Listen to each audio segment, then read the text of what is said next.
estamos dando la bienvenida a Hoy por Hoy, nueva edición correspondiente para esta semana de abril, por supuesto con distintos tópicos, distintos temas que hacen al interés general. Y bueno, y en este año lo habíamos un poco adelantado, ¿no? Nos vamos a centrar en lo que tiene que ver con la producción, la parte empresarial de Santa Fe, siempre tomando como parangón que Santa Fe es uno de los polos productivos más importantes de nuestro país y también está relacionado con todo lo que tenga que ver con innovación y apuntalando obviamente estos tiempos que se están atravesando y que tiene que ver también con eso, con ese desafío que todos los días el empresario tiene, ¿no? Más allá de cómo innovar, cómo ganar nichos de mercado, cómo producir, cómo hacerle frente a la inflación, bueno, en fin, todo lo que hace el movimiento empresarial de la provincia de Santa Fe. Y en esta oportunidad nosotros queremos agradecer, como siempre, cada vez que lo convocamos,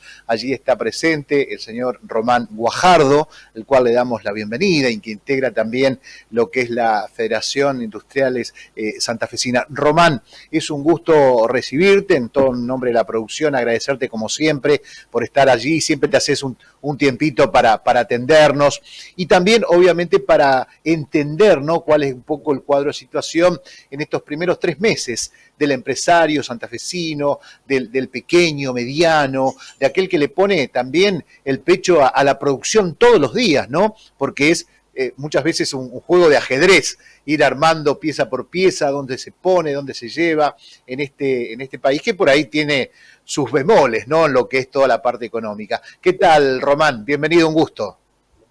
El gusto, como siempre, es mío, Mario. Gracias a vos y a todo tu equipo. Pido disculpas porque se me demoró la conexión un poquito. Estaba con una llamada importante de Buenos Aires de último momento y nada, no podía postergarla. Así que pido las disculpas del caso. Yendo puntualmente a tu pregunta y un poco en relación a lo que veníamos hablando a lo largo de estos primeros meses, un poco de lo que hablamos en la última entrevista era la realidad de los indicadores de enero que no eran similares a lo que se venía viendo de recuperación por distintos motivos, por una fuerte, digamos, receso vacacional y también porque en enero pegó muy fuerte el tema de COVID. Pero ya para febrero los valores, siempre digo lo mismo porque esto es importante marcarlo, hablando industrialmente hablando, digamos, ¿no? Es que es el ámbito en el que uno participa y conoce y donde tiene los guarismos que le permite llegar a estas conclusiones. Nosotros, desde la Federación Industrial de Santa Fe, con el último informe que hemos elaborado, lo que vemos es que hubo recuperación interanual. Ya eso es bueno porque no comparamos estamos comparando un 2022 contra un 2021, que fue un año, si bien que 2021 tuvo en la primera parte un sesgo fuerte por la pandemia, ya no es tan duro como en el 2020, que era meses de mucha complicación y un año muy excepcional, con recuperaciones a nivel industrial de niveles previos a lo que fue la pandemia del 2020. En ese sentido se mantiene, es muy parecido el mapa en cuanto a los sectores, es por arriba del 80% de los sectores que viene comportándose de la misma manera. Y bueno, obviamente que en eso que vos comentabas, el entramado PYME industrial, un poco es quien le pone el pecho, a lo cual adhiero. También es cierto que hoy en día viene siendo uno de los sectores que más tracciona, con sus particularidades, ¿no? Obviamente no es todo color de rosa, estamos teniendo distintos problemas, que los puedo agrupar y si quieres, si te parece, después lo profundizamos. Pero bueno, por un lugar tenemos una cuestión energética para los meses de invierno, que está vinculado al otro que voy a decir, que bueno, producto de la guerra y la verdad que ciertas cuestiones que se están dando a nivel internacional, hoy también estén muy complicadas algunas importaciones con precios de commodity que no se fabrican aquí. O sea, por un lado ganamos por el lado agrícola, ganadero, pero por otro lado, o sea, ganamos en cuanto a precio, ¿no? Y por otro lado perdemos también por aquellos productos que importamos y que son commodities, pero que necesitamos para nuestra producción, fundamentalmente. Así que bueno, es un poco lo que hoy se viene observando a nivel económico, y obviamente también el tema inflacionario, también sumado a todo esto, viene repercutiendo e impacta en todas las cadenas. Román, me detenía un poquitito en esto, ¿no? Porque bien me diste el pie, digo, por ejemplo, hubo paritarias, se negociaron sueldos a principio de enero, febrero, y hoy los guarismos ya son otros, se están abriendo también paritarias. Indudablemente eso impacta, ¿no?, en el tema de producción, en el tema del mediano, del pequeño, quien produce, ¿no? Ya no son los mismos números a lo mejor de enero a febrero. Mira, la verdad que hablar de que la inflación es producto del salario de la gente sería una injusticia. Nosotros, al menos nosotros como industriales, ¿no? Y de hecho el documento que se firmó la semana pasada en el ámbito del Ministerio de Producción, donde estaba la CGT, donde estaba la UIA, donde estaban los ministros de Economía y Producción, nada, nosotros reconocemos que es un problema el poder adquisitivo de la gente. Y la verdad que también por un lado es la sábana corta, o sea, más allá de los incrementos salariales, es cierto que también hay que fortalecer el mercado interno y si no logramos tener un buen consumo interno y que la gente tenga plata en el bolsillo tampoco sirve de mucho. O sea, yo creo que los efectos inflacionarios no vienen por ese lado, digamos, vienen porque lo que digo, hay una distorsión de precios muy grande y nosotros arrastrábamos problemas estructurales económicos de hace un tiempo y sumado a las distintas complicaciones internacionales que se fueron dando en estos últimos años, como una pandemia que nadie tenía prevista en el 2020 y ahora la guerra entre Ucrania y Rusia, que también ha impactado en muchísimas cadenas, ha hecho que nada, se disparen muchos precios. O sea, si el precio del maíz o el precio, que es un producto que nosotros consumimos, del trigo, se aumentan porque Ucrania era el principal productor de ese producto para Europa y al escasear la oferta de Ucrania ahora aumenta a nivel internacional, eso impacta al productor, cómo le decimos que no le exporte ese precio o que no lo comercialice si es un precio internacional. A ver, acá al lado también hay inflación, en Brasil alta o más alta de lo que tenían, producto de esto, en España y muchos países están haciendo sus planes antiinflacionarios producto de de estas variables que han aumentado y han repercutido. Nosotros, al tener una cuestión, ya veníamos arrastrando inflaciones. Me acuerdo cuando arrancó eran del 20, 25, 30%. Ya en el 2015-2019 en el gobierno de Macri era común hablar de inflación del 50 y hoy el índice inflacionario la verdad que se nos fue muy arriba. Y eso es porque nosotros teníamos un problema de base que se suman los problemas internacionales que teníamos. La verdad que viene un poco por ahí. No, por eso digo que no es justo decir que es producto de las negociaciones salariales, todo lo contrario. Nosotros queremos que los salarios estén al ritmo de la inflación o por encima. El tema del combustible, del gasoil, básicamente, ¿no? Esto afecta en forma directa a todo lo que es la producción, el movimiento, el traslado de las mercaderías. Sí, se afecta. Obviamente es un poco parecido a lo que te contaba en la pregunta anterior. Son productos que son transversales a todas las cadenas de valor. Cuando hay un incremento en los fletes, obviamente hay un incremento en la logística y eso repercute también en los precios que se trasladan. Por eso también digo que hay distintas, digamos, se van sumando distintas problemáticas que nada, al tener nosotros cuestiones que resolver son agravantes que obviamente que también, por ejemplo, hay un fuerte alza en el precio del crudo y bueno, a ver, yo soy un hombre de ese sector. Nuestra fábrica es de diluyentes, los diluyentes son derivados del petróleo y también han estado todos en alza y lo conozco por precios internacionales, no es que hay pocos productos que se fabrican acá y sin embargo han aumentado en dólares porque los países productores de ellos han aumentado. Y como son medios commodities, o sea, lo aumenta México, lo aumenta, bueno, Rusia ya no está comercializando, pero lo aumenta México, lo aumenta Estados Unidos, lo aumenta otro país que puede ser Australia, digamos, Sudáfrica. Así están un poco las cosas, digamos. El aumento directamente, Román, digo, la lectura, ¿no? Por lo que decías, el aumento del combustible, del gasoil, ¿tiene que ver con eso directamente? ¿Con los precios internacionales? Y tiene que ver un poco de todo, sí. O sea, es una suma de cosas. Hay unas cuestiones de tipo de cambio que también va impactando. A ver, los combustibles en general se componen de tres variables. Una es el precio de los bios, que está en alza porque ha aumentado la soja. No deja de ser un derivado. O sea, en el caso del diésel, el bio es el bio de soja, que incluye en el corte. Entonces también estuvieron en alza, también el tema del tipo de cambio y el tema del crudo. Básicamente, de las tres variables que determinan el precio fuertemente, son tres variables que han tenido movimiento. Ahí, ¿cómo se ubica Santa Fe, digo, con la producción de biodiesel? Santa Fe es la provincia bioenergética más grande del país. por varios motivos. Primero, por la capacidad que tiene instalada, y segundo, porque es la única que puede producir los 3 tipos de biocombustibles. Es decir, biodiesel de soja, bioetanol de caña en el norte y bioetanol de maíz también. O sea, el bioetanol Román, va digo, nafta y el biodiesel va al gasoil, perdón. sí, digo, hoy produciendo fuertemente sería óptimo para Santa Fe, ¿no? Esta situación, en producción, digo. A ver, las plantas de biodiesel están trabajando. Después que se resolvió el tema un poco que fue muy difícil el tema de la nueva ley de biocombustibles, de promoción de biocombustibles, una vez que salió y se normalizó esa situación, las plantas han trabajado.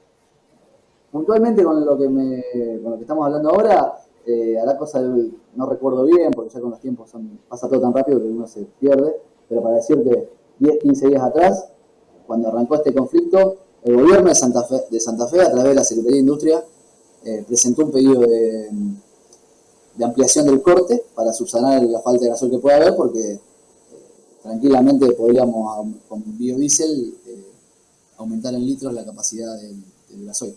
Y eso se está trabajando. Bien. Román, te quería preguntar también un poco las expectativas, digo, tal vez vos decías recién algunos rubros en el tema de exportaciones para Santa Fe, tal vez en la actividad cárnica, no sé si la metalmecánica también, y con el dólar como está hoy ubicado, ¿cuál es un poco la expectativa para el empresario santafesino en estos rubros? Mira, en ese punto hay una expectativa muy grande, y de hecho, más allá de que haya una expectativa, también los números que va mostrando las agencias santafesinas, digamos, que fomentan las exportaciones, también vienen dando en ese sentido y se han incrementado. Yo hago un paréntesis y voy a decir una opinión netamente personal. La verdad que la salida es con más exportaciones de valor agregado, o sea, eso claramente.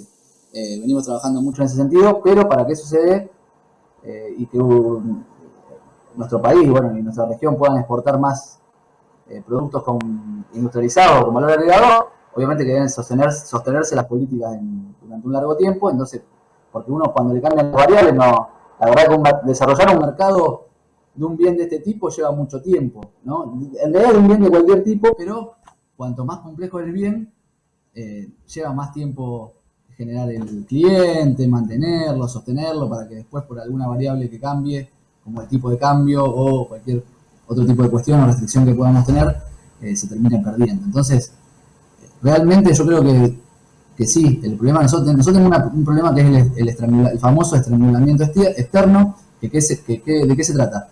Cuando la economía viene creciendo y sobre todo la industria viene traccionando, como ha pasado en distintas etapas, demanda más importaciones de bienes que necesita para producir. Porque si bien se puede sustituir una parte, no se puede sustituir todo. Entonces ahí nos encontramos con esa restricción, que la única forma que tenemos es subiendo el piso de las exportaciones. Es decir, las exportaciones del agro, gracias a Dios las tenemos y son muy valiosas. A eso hay que sumarle también las exportaciones mineras, que el país viene creciendo en ese sentido, y también hay que generar exportaciones de valor agregado. Román, mirando al tema motriz, en importaciones también estamos teniendo allí faltantes, problemática que tiene que ver con componentes para las terminales. Esto también es una realidad, es así, ¿no? Sí, es así. Son varias cosas que se han dado juntas. Argentina, no de ahora, sino de hace un tiempo, tiene un problema de reservas en el Banco Central. No, digamos, no, lamentablemente lo que se tomó de deuda se fue, no quedó ni fortaleciendo las reservas ni infraestructura para el país. Entonces, sumado a eso, que siempre venimos arrastrándolo hace un tiempo, y el conflictivo contexto internacional ha llevado a que realmente haya problemas con importaciones de bienes o con las empresas que necesitan de ciertos suministros para poder desarrollar sus actividades. No obstante, también es cierto que estamos elaborando, no yo puntualmente, pero sí las entidades y quienes entienden realmente esto, codo a codo con los funcionarios para buscarle la mejor solución posible, ¿no? En función de los recursos que tenemos. Bien.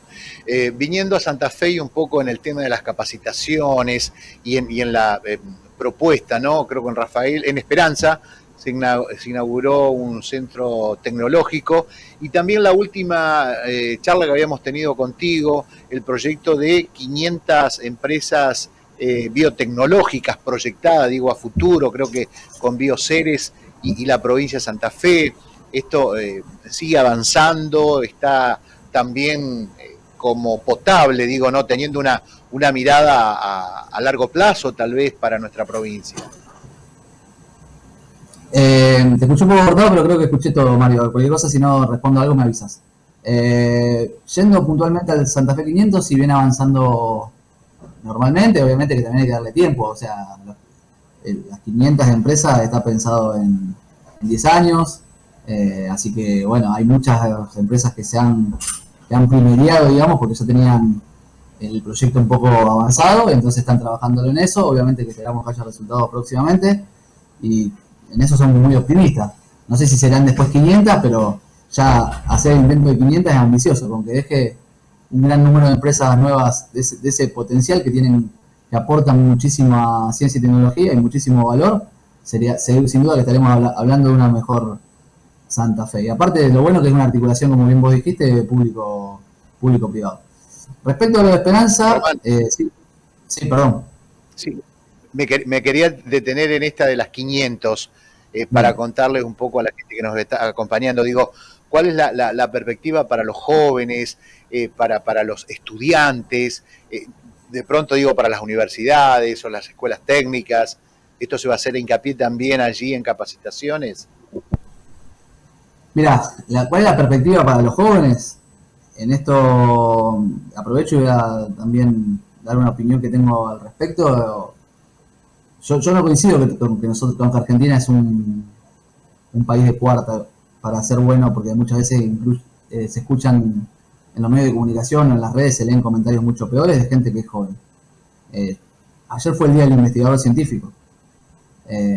Y Argentina es uno de los países, un país con una gran cantidad de premios Nobel y que han salido de nuestras universidades y de nuestras universidades públicas. Entonces, no muchos tienen ese potencial científico-tecnológico. Que a pesar de todo y de las distintas crisis que tuvimos o periodos en donde la ciencia fue castigada, se mantiene. Bioceres es un ejemplo de ello. Bioceres no es producto del azar. Bioceres es porque un grupo de científicos de una universidad nacional, que es la Universidad Nacional del Litoral, en conjunto con el sector privado, en donde se hace ciencia aplicada a la producción, que es realmente lo que a los países le da un salto en sus entramados, digamos, que le aportan muchísimo, porque lo que uno está vendiendo básicamente es conocimiento, entonces la contribución que hace eso a la economía es altísima. Es producto de todo esto, digamos, no es casualidad. Y que haya un Terragene o que haya empresas como Nova en Cañada de Gómez, es producto de que cuando esos empresarios, que si bien son aventureros y buscan un norte, encuentran en el ámbito académico una contraparte. Entonces Argentina, para realmente debatir el desarrollo, tiene que tener mucho más de estos casos. Y hoy Bioceres es uno de los jugadores globales más grandes del mundo, que compró una empresa estadounidense hace no mucho, y una empresa que ha invertido y ha generado aplicaciones no solamente en lo que es el sector agrícola, sino también en el sector de la salud y en múltiples sectores. La verdad que ahí yo a los jóvenes le doy un mensaje esperanzador, digo, no todo está perdido, la verdad que tenemos que cambiarlo. ¿Quiénes hacemos nuestro país? Lo hacemos nosotros.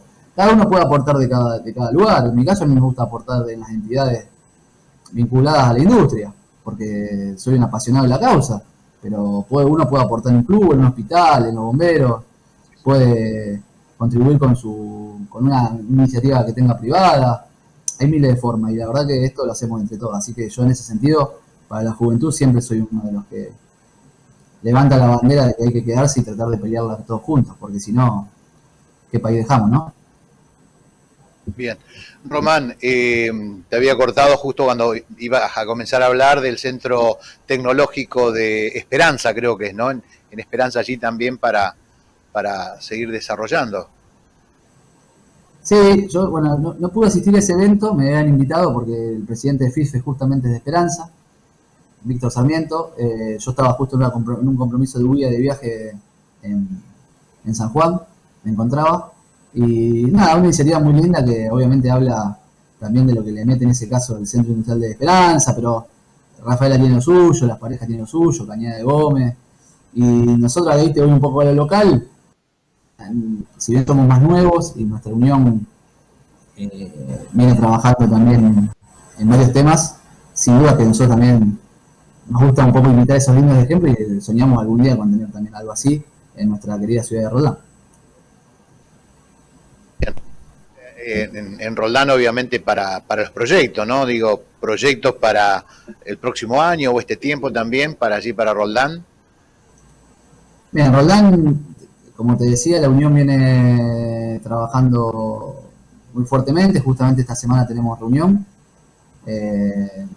para ver distintos temas que nos convocan, que por una cuestión de que no ha sido tratado entre los asociados no los puedo decir todavía, pero que seguramente en la próxima entrevista ya, mejor dicho, Maki, que es la presidenta, va a poder hablar y decir un poco lo que venimos trabajando, que está bueno.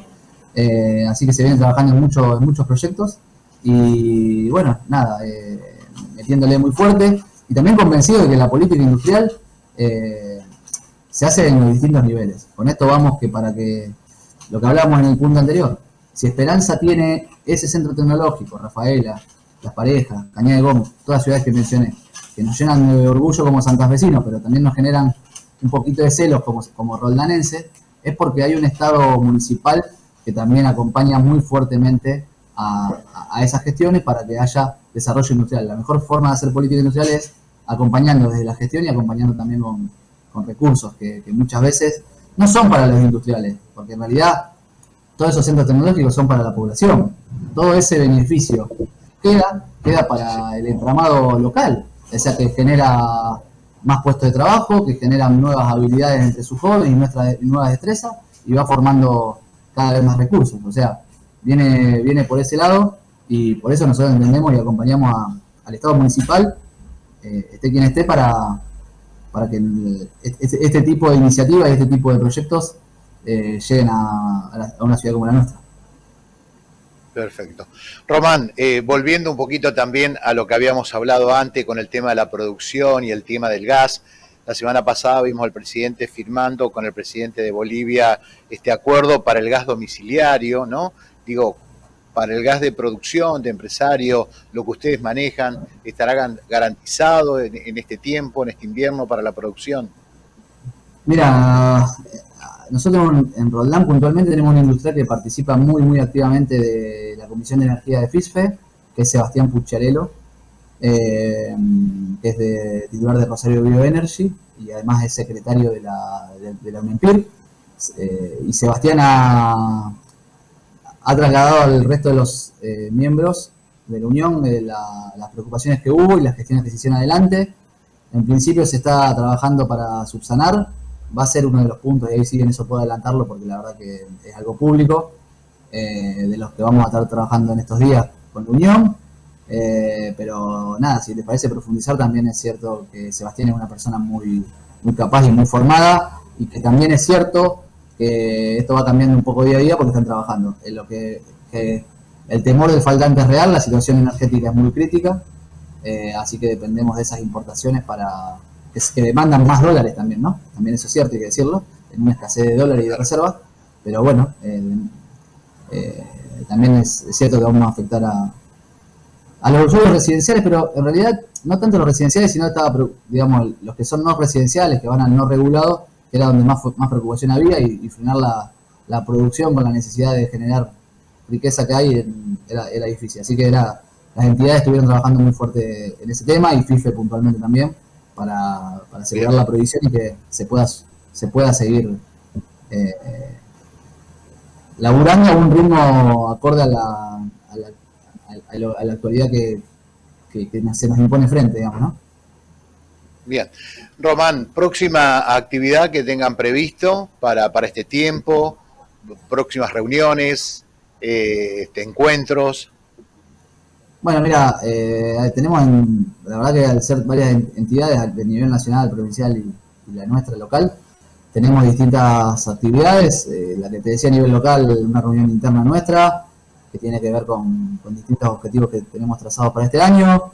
Desde el punto de vista provincial, obviamente que están los temas coyunturales, como por ejemplo el tema de la energía, que es una comisión que hoy viene trabajando muy fuerte, pero también tenemos otros temas que tienen que ver más con el mediano y largo plazo, como por ejemplo actividades vinculadas a género o vinculadas a formación, o bueno, todas las nuevas tecnologías que hoy tenemos.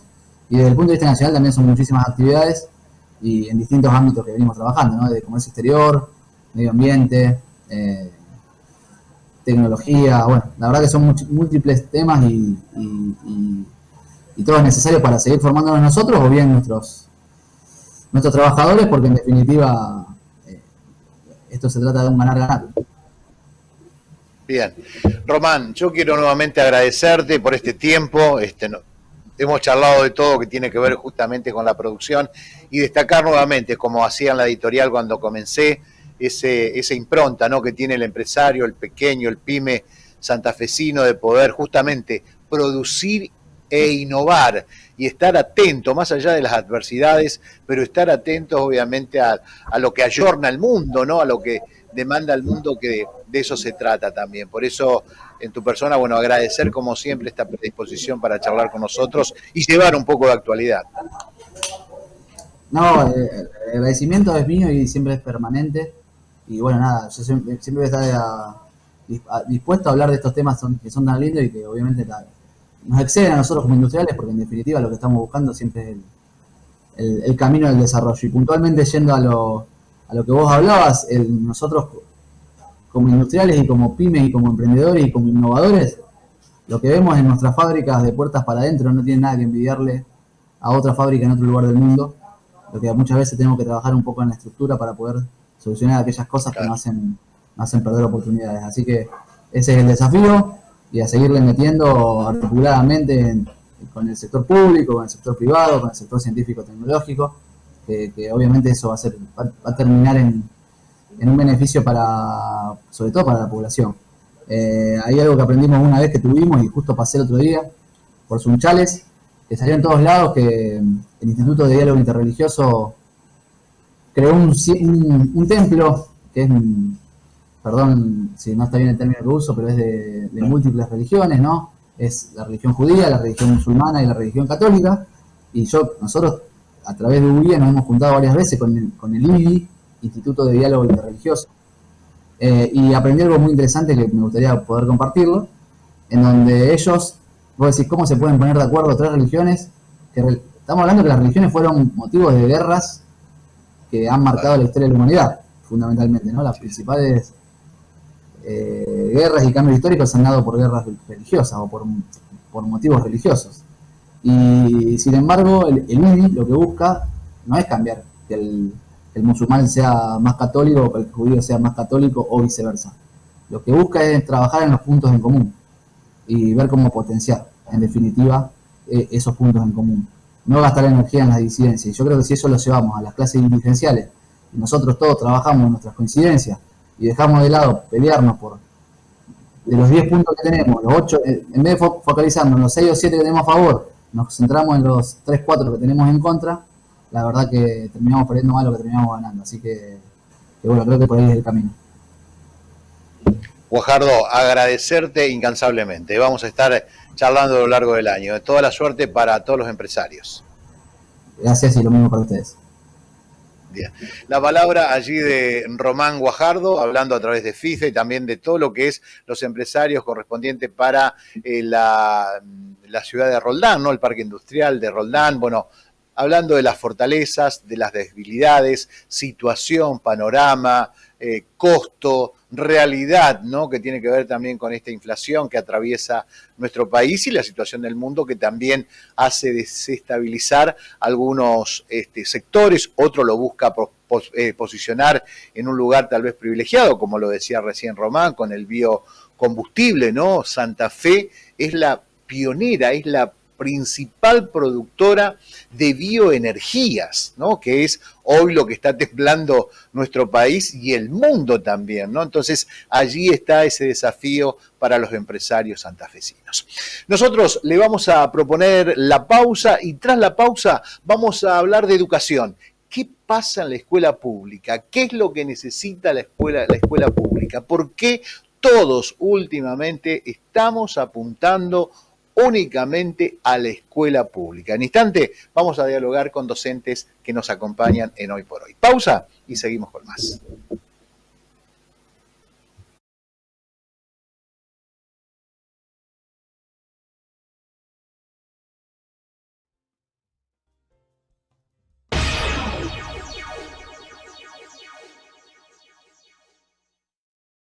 Adelantate al frío. Promociones solo para vos en Monumental Hogar. 15, 20 y hasta 25% de descuento en calefacción. La más amplia gama de electrodomésticos para el hogar. Y todo en hasta 12 cuotas sin interés y 10% off. Conoce nuestra nueva sucursal en la localidad de Roldán. En Grupo Ciudad te seguimos acompañando para que accedas a todo lo que necesitas para tu hogar, con un servicio postventa personalizado. Tenemos ofertas con todas las tarjetas de crédito. También te esperamos con las mejores opciones de financiación con DNI. Grupo Ciudad. Bienvenido a la tecnología. ¿Sabías que los problemas de columna comienzan en los pies? ¿Sabías que con HSN Plantillas podés corregirlos? Dolor de espalda, cansancio en las piernas, dolor en las rodillas, problemas de postura. HSN Ortopedia Deportiva. Germán de Masi, licenciado en baropodometría computarizada. Centro Médico Aprepa, Avenida 1 de Junio 358, San Jerónimo Sud, 0341 490 9337. ¿Todavía no te enteraste? Ya no tenés que viajar más. Todo lo que necesitas para tu casa lo encontrás acá, en la Cope Hogar. Amplia variedad de electrodomésticos y pequeños electrodomésticos que simplifican la rutina. Artículos para el jardín, maquinaria para tu oficio, colchones, almohadas y una gran variedad de blanquería. Productos de bazar, el mejor precio de la zona en bicicletas. Te ofrecemos una amplia financiación. Descuentos por pago en efectivo de hasta el 20%. Ahora 12 y ahora 18. Financiación con recibo de sueldo por crédito argentino. Vení a conocer el showroom en la esquina de Hamburgo y Sargento Cabral, San Jerónimo, la Cope Hogar. Te esperamos con los mejores precios, responsabilidad y ofertas que nos caracteriza.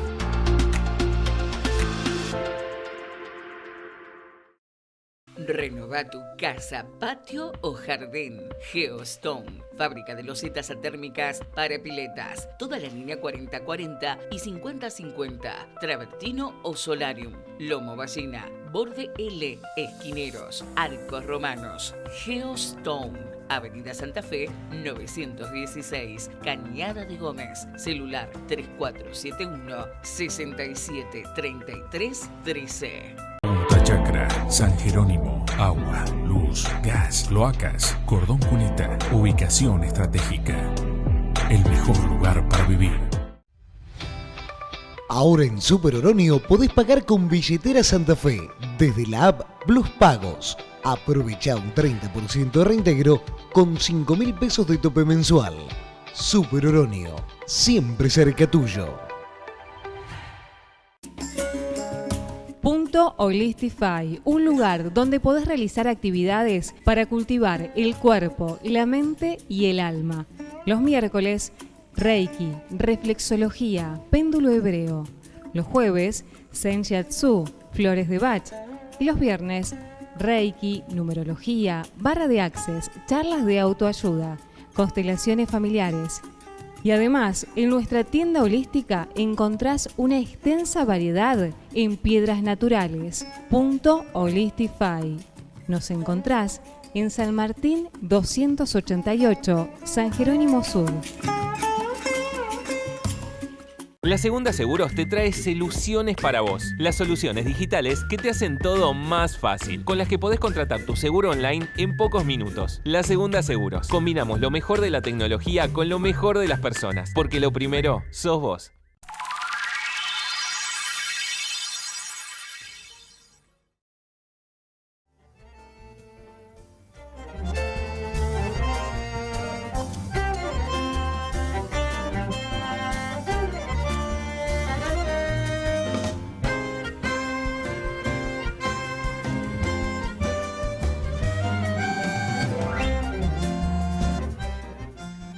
Bien, siguiendo con más hoy por hoy, bueno, vamos a hablar, como decíamos recién, antes de la pausa, de la educación pública, ¿no?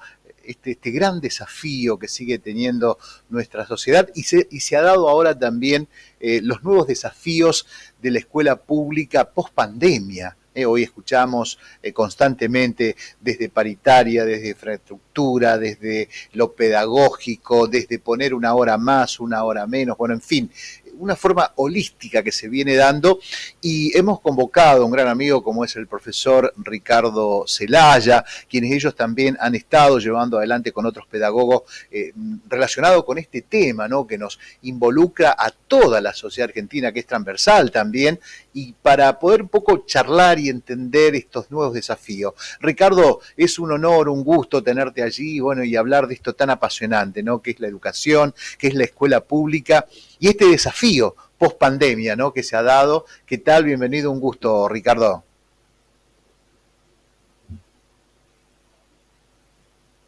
Poder charlar de educación, y en este contexto en el cual en cierta medida volvemos a aprender a comenzar de nuevo a habitar la escuela. Bien, Ricardo, ya no es lo que habíamos aprendido nosotros, ¿no?, en otrora, en tiempos atrás, ¿no? Ya hay nuevas necesidades hoy en el mundo y en la sociedad, ¿no? Tal cual. Por un lado, podemos definir al virus como un maestro cruel, en cierta medida, que nos ha enseñado muchas cosas. Nos ha dejado, básicamente, si pudiéramos dejar un ejemplo, en knockout, nos puso en evidencia las grandes desigualdades que se venían arrastrando como sociedad, por un lado, pero también el virus nos enseñó que lo que sucede en la escuela no ocurre en otros lugares. Eso es algo muy importante. Claro. Pudimos estar a la distancia, pero nunca en soledad. O sea, siempre decimos que mientras haya docentes y estudiantes, tenemos razones para la esperanza. En estos momentos estamos volviendo a habitar los espacios, transitar las escuelas. Vemos urgente que circulen, por un lado, palabras como ESI, memoria, inclusión. Y lo decimos porque, bueno, nos encontramos, por un lado, con una sociedad distinta a la de antes de la pandemia, para poder encontrarnos con nuestros propios dolores. O sea, docentes tuvimos dolores en este proceso, tuvimos pérdidas. También identificar los dolores ajenos, especialmente los estudiantes, para poder abordar y también abrazar los silencios. Este mes de marzo que pasó duró como 90 días para muchos docentes. Se hizo muy presente también los silencios, o sea, estudiantes más introvertidos, otros con la necesidad de expresarse. O sea que, bueno, es muy importante también esta cuestión. No justificar la desigualdad. O sea, no quedarnos con la solamente justificación de la desigualdad. También estar muy atentos a los desafíos y peligros que también conllevan, como es la patologización de las infancias y juventudes, tener cuidado con eso. También, digamos, la pandemia hizo que volvamos de nuevo a ciertas cuestiones que se venían trabajando antes, por ejemplo, la ESI, la convivencia.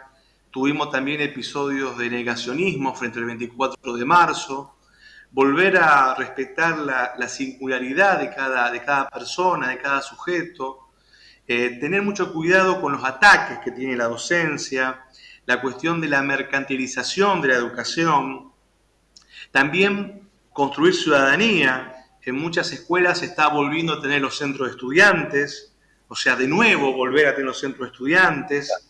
Y también, bueno, temas como, por ejemplo, cuando decimos convivencia, la violencia, que sí, está presente, no solamente en la escuela, sino también en la sociedad, la convivencia en los baños, la vestimenta, respetar las normas. O sea que, bueno, Tenemos que volver a aprender a convivir.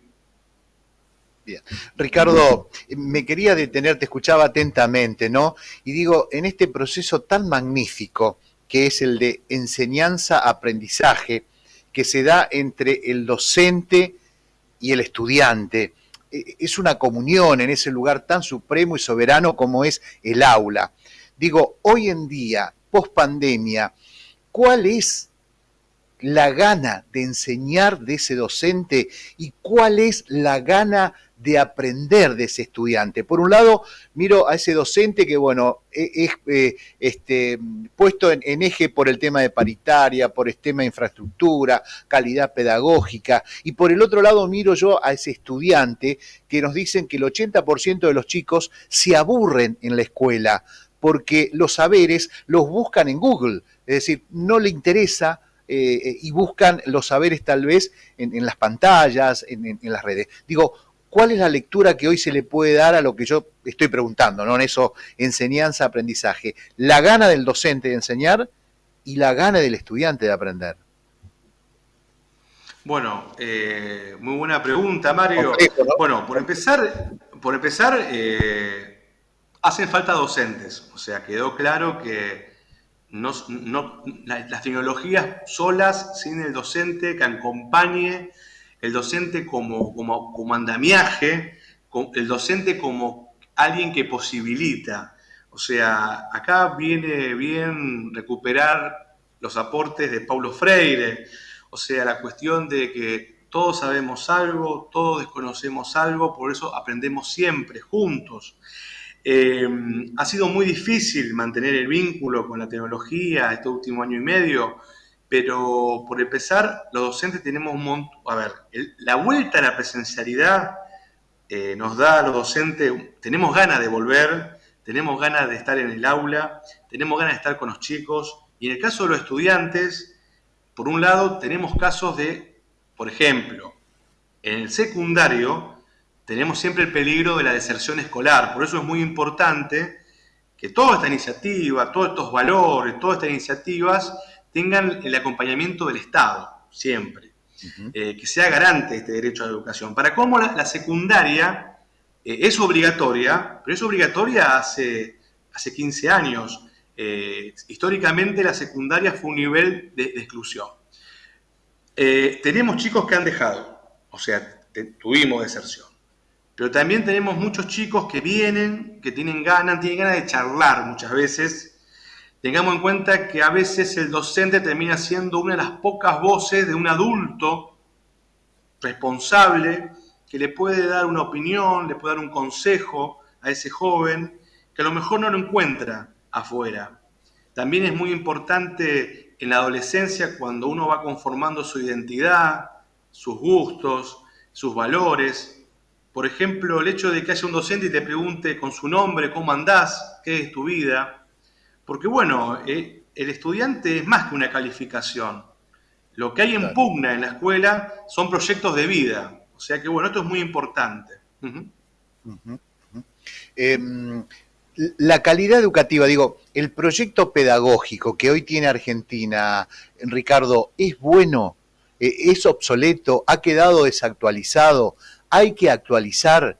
Digo, yo me acuerdo que aprendí muchas cosas de memoria, teníamos que memorizar, tal vez, hay ciencias como la matemática que sí, obviamente el tema de las tablas, que la hemos memorizado, pero otras cosas de la historia, por ejemplo, también que uno tiene que memorizar fechas, pero hay otras materias que a lo mejor hoy se pueden ayornar de otras maneras, ¿no? Bueno, es una pregunta muy amplia. La calidad tiene que estar siempre acompañada con la inclusión, siempre. Obviamente que tenemos sujetos mucho más complejos de lo que había antes en secundaria. Y en el caso de los contenidos, permanentemente se van reformulando los contenidos para ser enseñados. Por ejemplo, en el caso de la historia, más allá de las fechas que se memorizaban, se está aplicando mucho estudiar las causas y consecuencias, pensar en los procesos. Y lo que se está intentando hacer, no es fácil, cada vez más trabajar más entre materias, entre disciplinas, por ejemplo, también ciertos valores, por ejemplo, el valor de la democracia, el valor de la ciudadanía, pensar, por ejemplo, el medio ambiente. O sea, son contenidos, la educación ambiental, la educación sexual integral, que no tienen que estar solamente reducidas a biología o a ciencias naturales, sino que tienen que ser abordadas por todas las materias. No es un camino fácil, pero se trata de trabajar para ese lado. Y también, bueno, es muy importante que, bueno, se debata siempre de educación. O sea, siempre hay crisis, o sea, siempre hay debates en torno a la educación, pero creo que son debates que siempre lo tenemos que dar y seguir reformulando. Lo que sí, bueno, hay un compromiso con estas cuestiones de la inclusión, de la memoria, de la democracia y en este último tiempo la cuestión de la educación ambiental, que es muy importante.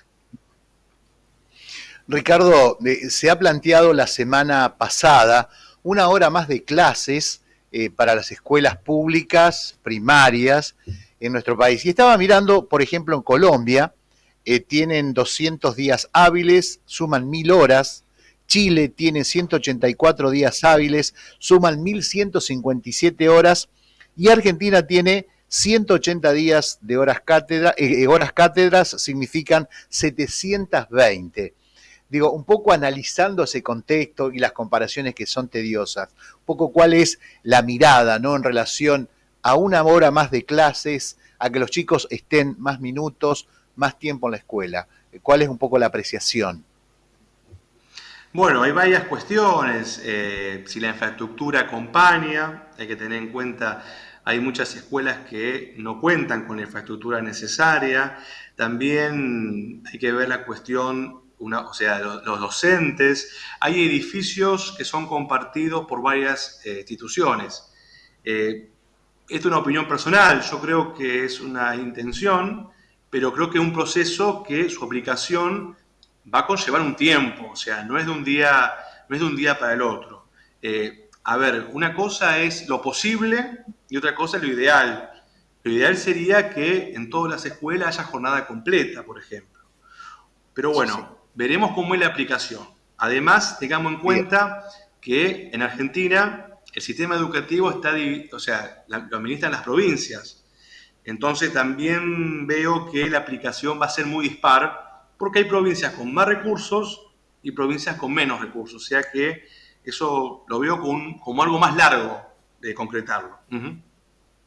Bien, Ricardo, en este aspecto, digo, la participación no exclusivamente académica, sino, por ejemplo, digo, en las artes, en el deporte, esto se podría hacer más integrativo, con más tiempo, que el niño esté más en el colegio, pero acompañado de todo eso, no tanto lo académico pesado, ¿no?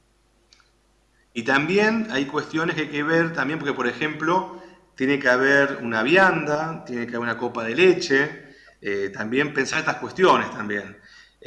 O sea, está bueno que los chicos estén en la escuela, pero hay que ver si están las condiciones dadas.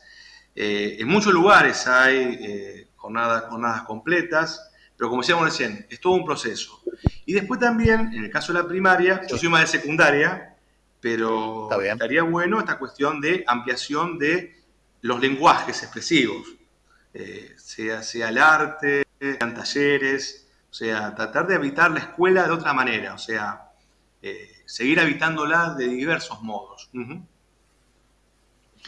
Ricardo, volviendo con este tema, más horas en la escuela, también nos preguntábamos, los chicos ¿cuánto tiempo están con su familia? ¿Cuántas horas su familia, sus papás dedican también a ese chico, ¿no? Hacerse esa pregunta desde el otro lado. ¿Cuánto tiempo están con la familia, con los padres, y cuánto tiempo están en la escuela? Y después también lo que se observa, nosotros, por ejemplo, en secundaria observamos muchas ausencias. No es lo mismo la presencia de los padres, esto en general, en inicial, en primaria, que en secundaria.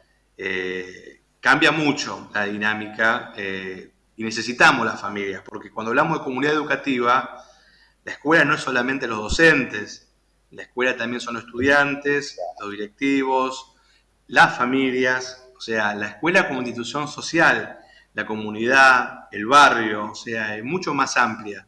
Entonces, necesitamos también que la familia también se involucre, que sea parte. Uh-huh. Bien. Siempre se ha dicho que la dirección, la conducción de esa escuela, quien está al frente, es un poco el fiel reflejo de cómo se va ayornando la escuela, cómo se va desenvolviendo la escuela. Esto es fundamental también, Ricardo, ¿no? La dirección. Es importante la dirección, o sea, entendida como equipo directivo. O sea, muchas veces los directivos, o sea, sí, o sea, es muy importante su rol y están permanentemente en el medio, tanto del ministerio, con la sociedad, con la comunidad, con los docentes, con las familias. Por eso es muy importante acompañar también a los equipos directivos. La pandemia no fue fácil incluso para ellos. Entonces, es todo un desafío y tenemos que tratar de que toda esta cuestión de la pandemia no nos quite futuro. Fíjate, Mario, que cuando hablamos ahora de futuro, ¿viste? No es como antes uno lo tenía un poco más claro. Entonces, bueno, recuperar los proyectos de vida, recuperar la idea de futuro. Por ejemplo, es muy importante en lo simbólico que muchos de estos chicos que están ahora terminando el secundario, por un lado son los que nacieron en la crisis del 2001 y otros son, por ejemplo, primera generación egresada de secundaria. Entonces, bueno, en el caso del equipo directivo son garantes de ese derecho. O sea que, bueno, es necesario también acompañarlos. No es una tarea fácil. Exacto. El desafío también de la deserción, ¿no? Como marcabas recién, de el grupo que comienza primer año y son unos pocos los que llegan a quinto, ¿no? Tal cual. Primero el cambio de séptimo a primero. Primero el cambio de séptimo a primero, eso es un problema, ¿no? Es un cambio muy grande y ahí a veces quedan. Y después, bueno, después de segundo año, que se elige la modalidad, también el pasaje de segundo a tercero también a veces conlleva ser problemático. También faltan escuelas secundarias en varios lugares, justamente en nuestro departamento, nuestra zona, es una zona de mucho crecimiento, pero aún así hacen falta más escuelas todavía, cuesta mucho moverse, transitar, hay localidades sin secundario, por ejemplo, o sea que bueno, se complica mucho para las familias mantener a los chicos en la escuela, o sea que bueno, por eso es importante la presencia del Estado. Uh-huh. Bien. Ricardo, también la pregunta apunta, ¿no? Que suena siempre lo público, como que fuera de forma despectiva, ¿no? En lo público, que en lo público no anda bien, lo público no funciona bien, como que hay una insistencia constantemente, digo, hablo de la salud pública, problema, hablo de la educación pública, problemas. Sí, sí, lamentablemente siempre hay ataques a la educación pública, pero considero que la tenemos que defender porque es uno de los grandes valores que tenemos como sociedad. No todos los países de América Latina pueden hablar de lo mismo, al contrario, nuestra educación pública es un orgullo. Destacar la presencia que tiene la educación pública en cada lugar. Por ejemplo, Mario, en Santa Fe hay lugares donde no hay comisaría, donde no hay centro de salud, donde ni siquiera hay una iglesia, pero sí hay una escuela. O sea, eso es muy importante. La escuela es como el último lugar que nos queda como refugio para poder construir sociedad. Un lugar de encuentro y donde hay cosas en común. O sea que bueno, por eso uno no cae en la escuela pública, sino que se levanta. Queda mucho por mejorar, queda mucho por hacer, pero siempre la escuela pública está en algún lugar y forma parte de nuestras vidas y hay que defenderla,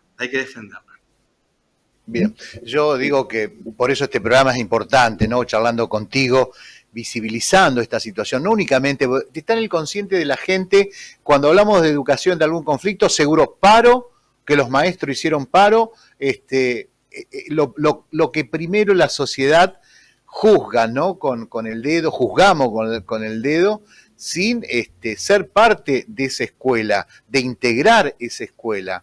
qué sé yo, como club, como comuna, como municipalidad, como iglesia, integrar, ¿no? Y saber cuál es el problema de trasfondo. La escuela no únicamente es el sueldo de un docente. Es importante, digo yo, muy importante, pero es una de las patas. Va mucho más allá de la educación pública, ¿no? Va mucho más allá. Sucede que justamente nuestro sueldo marca la paritaria de los empleados públicos de la provincia. Y bueno, nuestro sueldo es público, cosa que otros sueldos no se publican. Pero bueno, más allá de que bueno, siempre está en pugna eso, hay otras cuestiones que son importantes defender, porque bueno, siempre cuando hay un reclamo, también se reclaman, por ejemplo, claro, la infraestructura, las mejores condiciones de enseñanza, o sea, hay muchas cuestiones más que están en pugna. Y también cuando uno ve que atacan a la escuela, es porque la escuela pública, digamos, el último lugar que queda de la sociedad. Por ejemplo, yo he visto en décadas pasadas a bancos incendiados, bancos donde la gente tiraba piedras, pero nunca tiran piedras o queman escuelas. Claro. O sea, esto es una opinión. O sea, la escuela, yo considero, hasta ahora, yo considero que pese a todo, la sociedad sigue esperando cosas de la educación pública y eso es muy importante. Ven en la educación pública como que hay otra cosa que se puede lograr. Bien, es una de las patas, ¿no? El sueldo del docente y que hoy está caído, ¿no? Y que ha perdido ese prestigio del docente, ¿no? A lo mejor de 30 años, 40 años atrás, ese prestigio económico, incluso que no llega a ser respetado ni por el mismo estudiante, ni por la familia. Cuando hay algún problema, todos van contra el docente, contra ese maestro. Ha cambiado la sociedad y bueno, vivimos en momentos complejos, pero pese a todo, puedo decirte, Mario, que cada vez son más los que eligen la profesión docente, o sea, no solamente como vocación, sino también como trabajadores de la educación, elegir esta disciplina que, como decíamos al inicio, en la escuela ocurren cosas que no suceden en otros lugares. Uh-huh. Esa calidad. Después con el tema de las infraestructuras, bien hablabas recién, ¿no? La responsabilidad de los estados, los presupuestos, que eso es fundamental, Ricardo, ¿no? Necesitamos políticas de Estado, o sea, que trasciendan los gobiernos. Y en el caso de la educación, no debe considerarse como gasto, sino como inversión. O sea, al contrario, qué mejor inversión que la educación. Y que trasciende. O sea, cada vez somos más, la población crece y cada vez necesitamos más aulas, más docentes, más cargos que faltan para poder habitar esta escuela, tal cual. Bien, es profundo el tema, ¿no? Es muy, muy profundo y nos involucra a todos. Yo digo que no es simplemente involucrar al gremio, al docente, al gobierno y listo, ya está. No, acá es todo, porque cualquier ciudadano argentino en algún momento pasa por los bancos de la escuela, ¿no? Todos transitamos las escuelas y bueno, y la pandemia lo puso en evidencia, que aún un familiar o alguien allegado o un amigo explique algo, no es lo mismo, o sea, faltaba, porque también en el caso de la escuela hay tiempos, hay horarios, hay momentos, hay experiencias, uno conoce gente, conoce otras personas de la misma edad o del mismo lugar o cercanos, o sea, uno experimenta un montón de cosas. Entonces, bueno, la pandemia hizo que, bueno, se perdieran un montón de estas cuestiones que hacen a lo que somos, porque somos seres sociales, Mario. O sea, tendemos a vivir en comunidad, no nos queda otra. Entonces, bueno, la salida siempre es colectiva, siempre es junto con otras personas, y eso es la escuela. Bien. Ricardo, ahora preguntándote en lo personal, un poco en las charlas que estuvieron llevando ustedes allí, ¿cuál fue la experiencia en este primer contacto? Creo que fue de forma virtual, no sé si está dando de forma presencial también. Bueno, en el caso de las escuelas, por ejemplo, están las escuelas primarias, secundarias y los terciarios. Por ejemplo, los terciarios comienzan esta semana, se está volviendo a la presencialidad. Entonces, es todo como decíamos recién, o sea, marzo para la primaria y secundaria fue realmente intenso porque fue volver, se dejaron de usar las burbujas, empezamos a tener las aulas más llenas, los patios más llenos, es otra dinámica y bueno, los chicos querían expresarse todo el tiempo, tuvimos que poner mucho el oído y bueno, estamos tratando de volver un poco a esa dinámica anterior, pero sabiendo de que bueno, también la sociedad ha cambiado. Sí claro. Creemos que hay cosas que quedaron, porque por ejemplo en la universidad algunas cuestiones virtuales se van a mantener. El hecho de que, por ejemplo, cuando hay un conversatorio, una actividad como una charla, ahora se transmite, antes no se transmitía, eso ayuda mucho. Y también, cuando estuvimos con la pandemia, nos dimos cuenta que no todo el material que está subido en Internet o está digitalizado es positivo. Entonces, bueno, también nos obligó la pandemia, este maestro cruel, a, preparar nuevos materiales, nuevos abordajes, o sea que bueno, nos tuvimos que realmente ayornar, adaptar a estos contextos. ¿Van a seguir con estos desafíos, digo, con charlas, intercambiando apreciaciones, ideas? La idea es que esta cuestión de los conversatorios se siga manteniendo y, por ejemplo, en la escuela secundaria, en la mayoría de las escuelas, por ejemplo, lo digital quedó a disposición de los estudiantes, quedó como un repositorio, o sea que bueno, no ha cambiado en cierta medida las dinámicas, o sea que han quedado muchas cosas que nos van a seguir sirviendo. Uh-huh. Bien. Ricardo, bueno, yo te quiero agradecer, si queda mucha tela por cortar, ¿no? Porque es muy profundo, pero creo que algunos conceptos importantísimos han podido vertir en esta charla para la sociedad y nosotros como medio visibilizando porque nos preocupa y nos ocupa, ¿no? El rol de comunicador, de periodista, no únicamente dar la mala información de la escuela o, como decía recién, el tema de los sueldos. Es importante eso, pero también sabemos que el docente le pone el cuerpo a esta situación, que está haciendo lo imposible para lo posible, que no únicamente son esas 4 horas, 5 que están en la escuela, que no únicamente de lunes a viernes, como se dice, porque hay que preparar las clases, porque no es únicamente como se dice, de marzo a diciembre, queda todo el verano que el docente tiene que ir elaborando, hay muchísimo trabajo, ¿no? Y quien es tal vez hijo de un docente, esposo o esposa, familiar, sabe del trabajo y del cuerpo que le pone el maestro, ¿no? Para sus clases. Tal cual, somos la madre, somos el padre, somos el psicólogo, somos el Estado, somos un montón de cosas a la vez, estamos permanentemente y es una profesión que, bueno, como se le mete el cuerpo. No podemos ser indiferentes frente al dolor ajeno, frente a las desigualdades. Y bueno, se construye la esperanza. La escuela es un lugar donde es un pretexto para hablar de lo que no se dice y donde se teje permanentemente acciones para el encuentro. O sea que bueno, mientras haya docentes y estudiantes, seguiremos teniendo razones para la esperanza.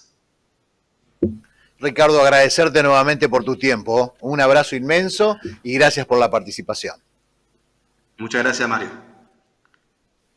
Allí lo teníamos al profesor Ricardo Celaya, también integrante de uno de los gabinetes, este desafío de la escuela pública post-pandemia. No únicamente es el sueldo, no únicamente es el gas, no únicamente la infraestructura, no únicamente el portero, es todo, es toda. Y bueno, planteándolo de esta manera, como dice Ricardo, hay muchas cosas que en la escuela se dicen que afuera se callan, ¿no? Y en la escuela obviamente se dice.